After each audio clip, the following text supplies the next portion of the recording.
Прилеп се подготвува за Гинис. 180 жени за еден ден треба да подготват 80.000 постни сарми.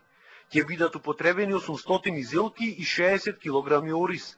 Повод е патрониот празник на градот Свети Никола, која што манифестација по трет пат ќе се одржи овој петок. Во Прилеп треба да пристигнат и представници на Гинис од Англија.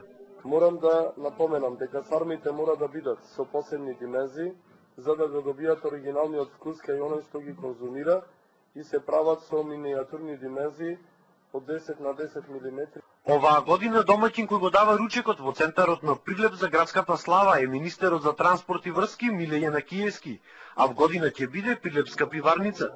До сега рекордот во приготвување постни сарми во Гинис го држи Новисад од Србија, со подготвени 6800 постни сарми. Покрај судијата што треба да дојде од Гинис, значи треба да има и од градот двајца судии кои што ќе го следат настанот.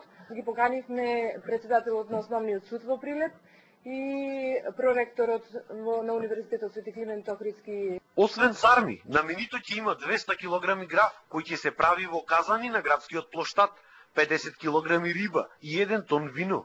Доколку се успее во овој потфат, Прилеп ќе биде единствен град во Македонија кој што влегол во Гинис. Се очекува Прилеп во петок да биде посетен од илјадници граѓани од цела Македонија, а ќе има и пригодна културна програма.